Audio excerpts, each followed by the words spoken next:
5. Make sure that CCN clip ready. We need it for the second. 4. Facts from the Clarendon correspondent coming through now. 3. All the international stories in the folder. Go to 2.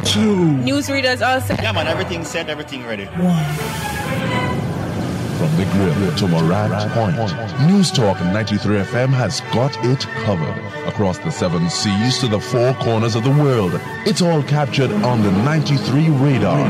93.1, 93.3, 93.5, 93.7 and 93.9 on your FM dial. Grill News at 5 starts now.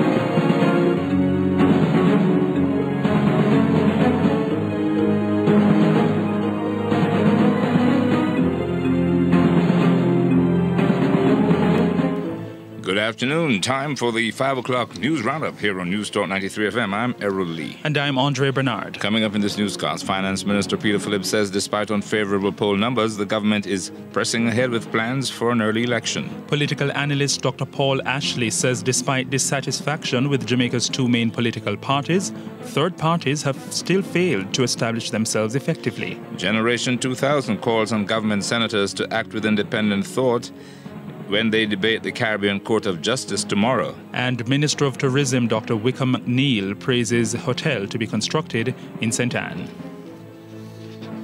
And now the details. Finance Minister Dr. Peter Phillips has indicated that the administration is forging ahead with plans for an early election despite the unfavorable poll numbers. Phillips gave the indication the government was seriously considering early elections on a local radio station today. When a caller questioned why the government was looking to hold costly early elections despite its clear majority in the House, Phillips said it could cost the country more if investors were uncertain about the political future in Jamaica. Phillips also noted that there was clear support from the private sector for an early election. Analysts have suggested that the Prime Minister may want to rethink plans for an early election given her plunging favorability rating and the fact that the majority of Jamaicans believe the country is heading in the wrong direction. Meanwhile, political analyst Dr. Paul Ashley says despite general dissatisfaction with Jamaica's 2 main political parties, the failure of third parties to properly establish themselves has affected their viability. He says the minor parties have not done the necessary groundwork and appear to only become active when an election is near. Ashley says funding of parties and election campaigns is expensive and the third parties may have difficulty in fully supporting those activities. However, convener of the New Nation Coalition, Betty Ann Blaine, and president of the National Democratic Movement, NDM, Peter Townsend, says both say the local political culture is affecting the success of their organizations. Blaine says the 2 main parties, the Jamaica Labour Party and the People's National Party, have sidelined third parties in the political system. Generation 2000 G2K, the young professional arm of the Jamaica Labour Party, is on the eve of the debate of the Caribbean Court of Justice bill, calling on the 13 government senators to be bold in thought and to act with independence of will and to vote against the CCC bill. The organization wholeheartedly supports the position of the opposition JLP and demands that the governing PNP gives the choice to the citizens of Jamaica by way of a referendum at the same time of the upcoming general elections. G2K President Matthew Semuda says the government continues not only to fear but also not to trust the electorate, and its refusal to put this critical issue to the public by way of a referendum is evidence that it will pursue its goals of regionalism at all costs. Semuda says Generation 2000 has also taken note of the various civil society groups which have thrown their support behind this bill and find it curious that they have been so noticeably silent in calling for necessary reforms and resources to be put behind Jamaica's local justice system. G2K also notes that in the same week when 6 Jamaicans were brutally killed in Hanover, this instead was their cause of the moment. The Supreme Court has restored the bail of a Sri Lankan man and criticized Senior Magistrate Judith Pusey for revoking it. In her decision today, Justice Georgiana Fraser said Pusey had no good reason to revoke the bail of a 58-year-old accountant, Godfrey Fernando. Fernando, who is charged with overstaying his time, was remanded when he appeared before Magistrate Pusey this week. She ordered him remanded until a trial that is set to start on October 27. He is being tried for failing to leave the island following his arrest for overstaying his 2012 visit. However, his lawyer, Christopher Dunkley, says the magistrate did not make an order for the return of his client's passport, which was with the Passport, Immigration and Citizenship Agency, PICA.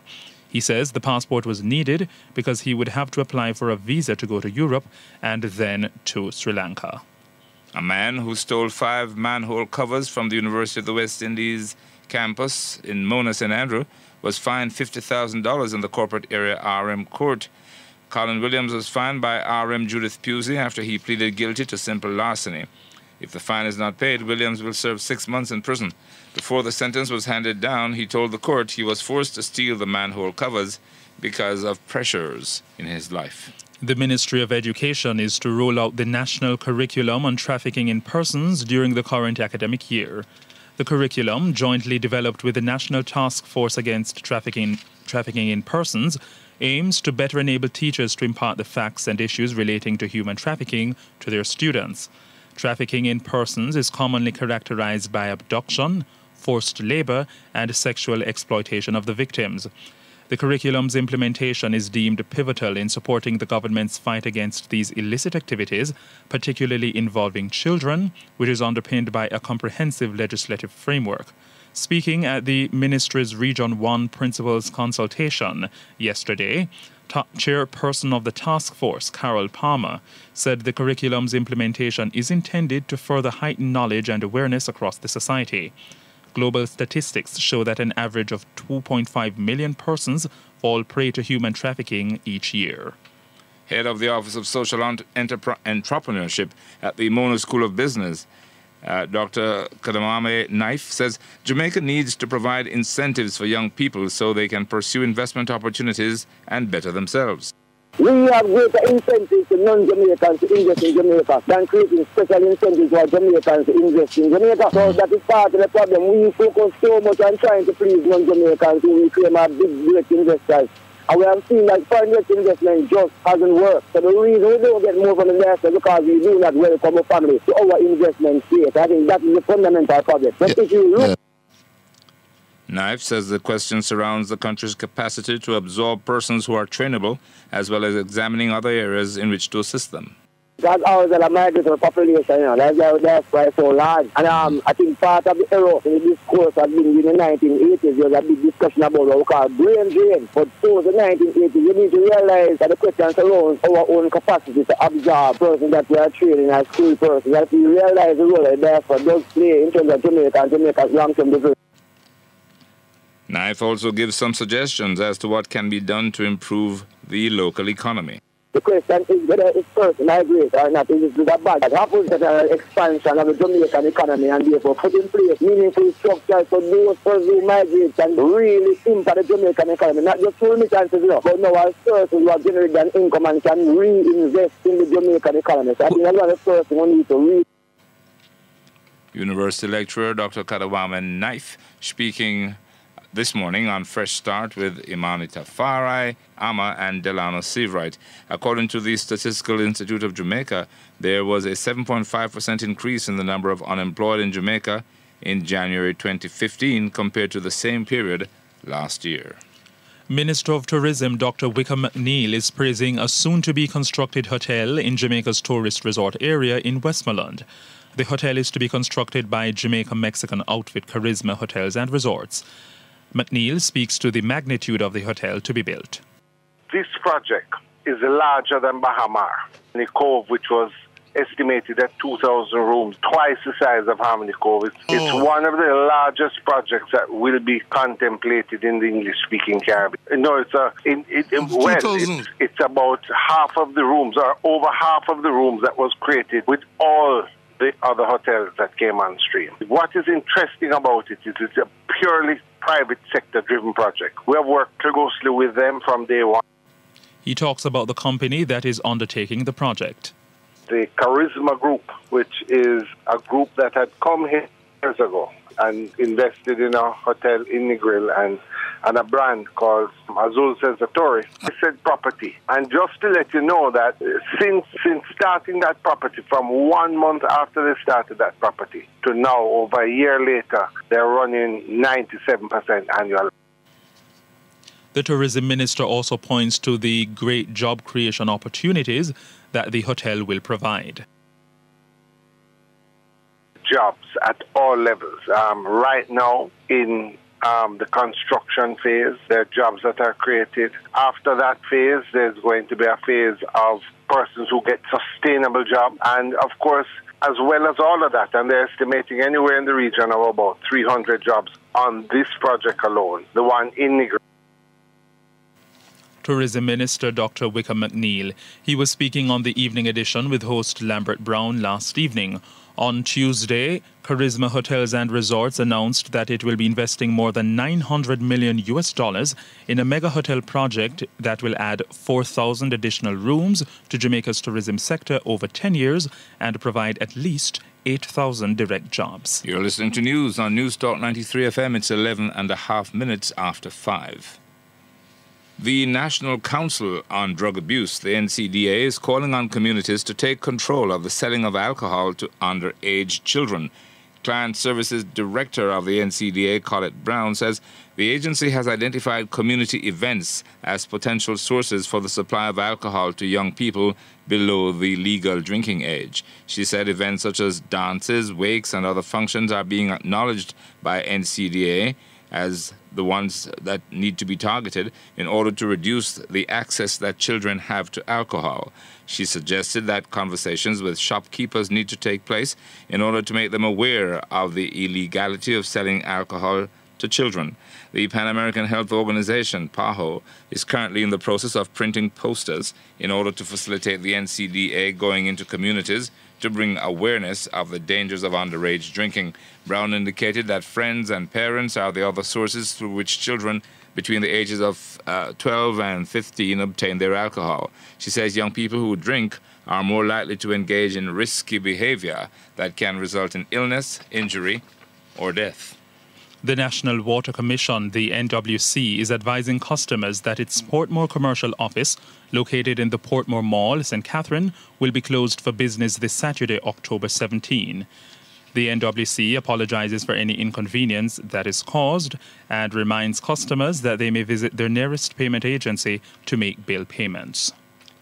The Adaptation Fund Board has approved a $20,000 grant for the development of a regional climate change project in 3 islands, Jamaica, Cuba, and the Dominican Republic. The project focuses on local adaptation responses to the troubling phenomena and early warning information for the Caribbean. On the last of its 2 days of meetings, the board reviewed a project concept which was submitted by the United Nations Development Programme, UNDP, outlining the main objective of the concept, which is to upscale the function of the local risk reduction centers in the Caribbean so that they can act as clearinghouses and coordination centers for early warning information. The $20,000 will be used to ensure the development of the concept into a full proposal, which the board will review upon submission. The Adaptation Fund was established in 2005 to help countries being impacted by climate change to more easily access funding to make the necessary adjustments. In news from the region, the Caribbean Examinations Council, CXC, is being lauded for the role it has played not only in the education and development of Caribbean people, but to the regional integration movement. Delivering the feature address at the official opening of the new CXC headquarters yesterday evening in Barbados, Barbadian Prime Minister and Chairman of CARICOM, Freundel Stewart, said that CXC, which was created in 1972, has been a boost to regional culture as efforts have been made to incorporate the work of regional writers in its syllabuses. Stewart made the comments as he spoke of the development of the regional entity, which has grown from assessing candidates in 5 subject areas in 1979 to offering examinations in as many as 35 subject areas to a greater number of students, reaching nearly 200,000 last year. And we do apologize for the absence of the BBC report this afternoon. Stand by for the news in the Jamaican language.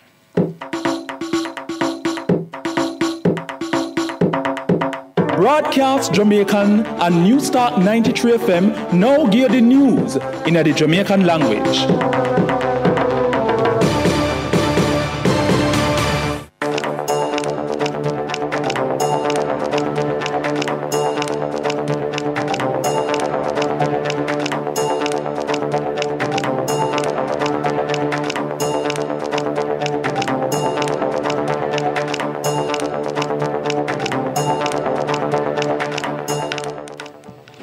Good evening.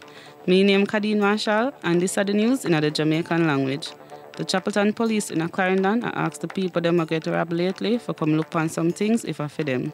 The police said them find the things them in our Operation Mondagan in a Summerfield in the parish. According to the police, enough house get broken and enough robbery being going on the Chapelton area. Them say one police team get some information and go to one house in the community and find the things them. Them say them find some grocery, laptop, desktop computer, and some music thing.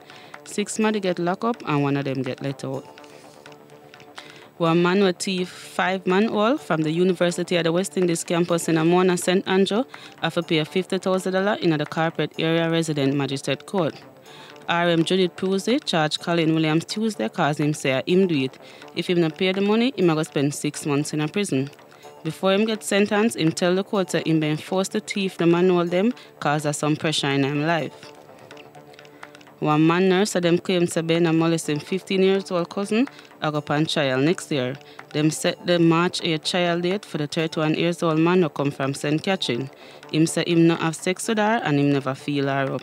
Him get one longer time for stay in yard when him go before the Carpet Area RM Court Tuesday gone.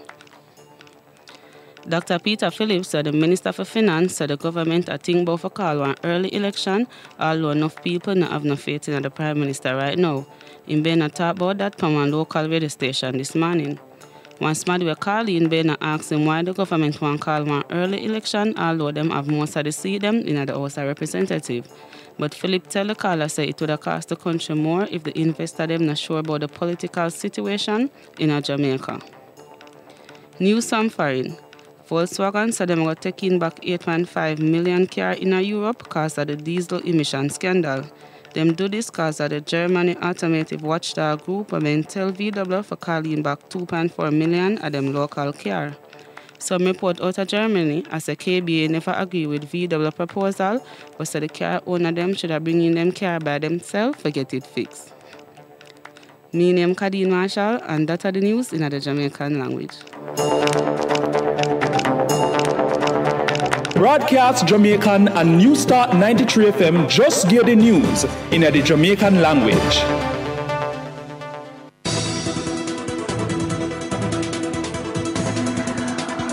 The 5 o'clock Sports Roundup is brought to you by Newstalk 93 FM, life-changing radio.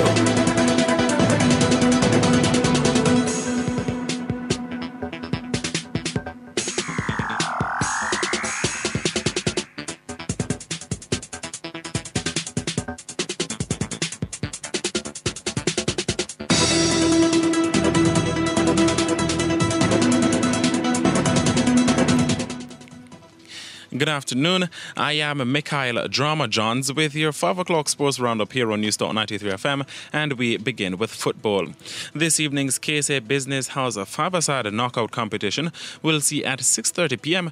Peak Bottling facing Surrey Hotel Management, Rainforest play Restaurant of Jamaica, Creative Building Finishes meet Unicoma, and there being a Scotiabank derby when Group A meet Group B. Then at 7:30 p.m. Ruby's Massey play McKay Security, Tasty play Alcor Windows and Doors, and Fontana have a kickoff versus Connex. Further afield, despite concerns over a £1.35 million payment from Sepp Blatter, reports are that UEFA President Michel Platini still has the support of the European football's governing body in his bid to become FIFA president. Outgoing FIFA boss Blatter is under criminal investigation over the 2011 payment. Meanwhile, Platini has also been questioned. Both, however, deny any wrongdoing. The 54 members of UEFA today met in Switzerland to discuss the issue. It is understood that Gordon Strachan is expected to stay on as a Scotland manager. Following the Scots' unsuccessful qualifying campaign for next year's Euro finals in France, the 50-year-old's contract expired. Scotland finished fourth in Group D and missed out on the playoffs, with the Republic of Ireland securing third.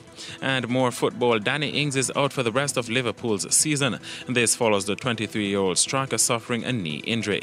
Ings, who made his England debut on Monday, yesterday ruptured his anterior cruciate ligament in a routine training session. And a Bayern Munich fans group is planning a protest during the Champions League. The protest is said to be planned for the game against Arsenal over the cost of the Gunners' away tickets. FC Bayern Worldwide says due to the excessive £64 ticket price, it will not enter the Emirates for the first 5 minutes of next week's match. Moving on to cricket, day 2 of the first test between tour side West Indies and host Sri Lanka saw the regional side trailing by 418 runs. Returning to the crease today on 250 for 2 after 90 overs, the Sri Lankans closed on 484 all out. Opener Dimuth Kunaratne was best at bat that innings with 186 runs, followed by 151 from Dinesh Chandimal. And they were the brunt of the attack, the next best score being 48 by Angelo Matthews. The guest then took to the crease for 21 overs and put up 66 runs, losing 2 wickets in that time. As for the first test between Pakistan and England, England trailed by 233 runs with 7 wickets remaining in the first innings. Today was the third day of action and saw England on 290 for 3 after 110 overs. They had opened the day on 56 without loss from 21 overs, gaining that at the crease yesterday. As for Pakistan, they have a first innings score of 523 runs for 8 declared. A bit more news pertaining to cricket. New Zealand captain Brandon McCullum alleges he was asked 3 times by former teammate Chris Cairns to get involved in spot fixing. The Kiwis captain, however, testifies that the reason he made no prior report of the approach was because he didn't want it to be true. Cairns is standing trial at Southwark Crown Court in London on 2 counts of perjury and perverting the course of justice. The charges relate to his successful libel action against Lalit Modi, the founder of the Indian Premier League IPL, in 2012. He denies both charges. Meanwhile, McCullum, who gave evidence this morning for nearly 2.5 hours, told the court that the first approach had come in his hotel bar in Kolkata ahead of the opening match of the 2008 IPL. A quick look at track and field. South Africa's Paralympic track star Oscar Pistorius will be released on parole next Tuesday. This comes a year into his 5-year sentence for killing girlfriend Reva Steenkamp. The Department of Correctional Services has said Pistorius would then be placed under house arrest. He is currently behind bars in the capital, Pretoria. And finally, in tennis, it took 3 sets today for Andy Murray to defeat John Isner in the 3rd round at the Shanghai Masters. The world number 2 dropped the opening set in a tiebreak, but went on to earn a 6-7, 6-4, 6-4 victory. By virtue of the win, the top Briton Murray extended his perfect record against Isner to 5 wins. He goes on to face Thomas Berdych in the quarterfinals. The Czech handed Gal Simon a straight set defeat of 6-3, 6-3. Meanwhile, Eugenie Bouchard has begun legal action against the United States Tennis Association after suffering a concussion following a fall at the US Open. The Canadian slipped in the locker room at the Grand Slam event last month. She withdrew from the tournament prior to a fourth round match, and she also pulled out of her comeback event at the China Open earlier this month due to dizziness. And that's it for the 5 o'clock sports roundup here on Newstalk 93 FM. I am Mikhail Drama Johns, saying stay tuned for the business news and weather report.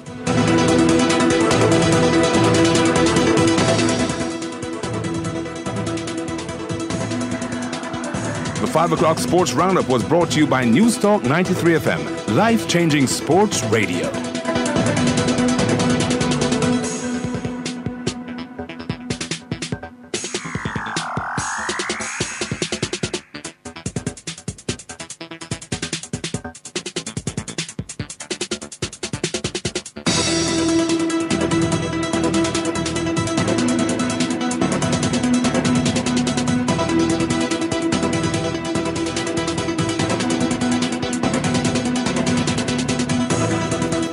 At 5:25, time for business news. On the local stock market today, the index advanced by 3,345.63 to close at 118,160.94. The junior market advanced by 27.38 to close at 1,232.17. Overall market activity resulted from trading in 29 stocks, of which 19 advanced, 5 declined, 5 traded firm.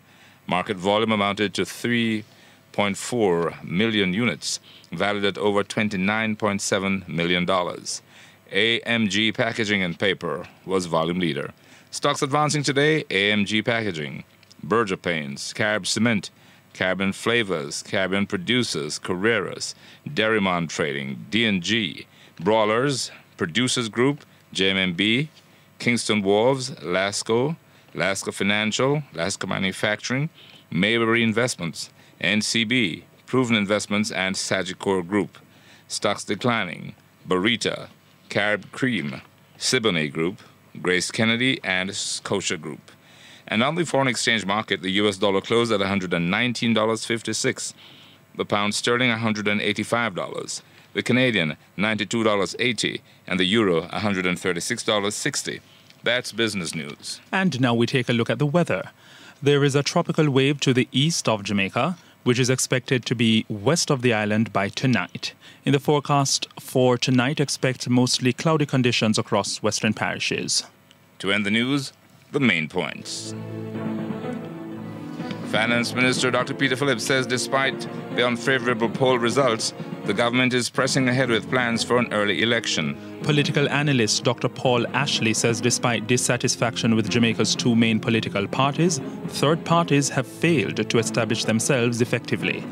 Generation 2000 calls on government senators to act with independent thought when they vote for or against the Caribbean Court of Justice tomorrow. And Minister of Tourism Dr. Wickham McNeil praises massive hotel to be constructed in St. Anne. That's your 5 o'clock news package right here on News Talk 93 FM. I'm Errol Lee. And I'm Andre Bernard. The evening edition with Garfield Higgins coming up next.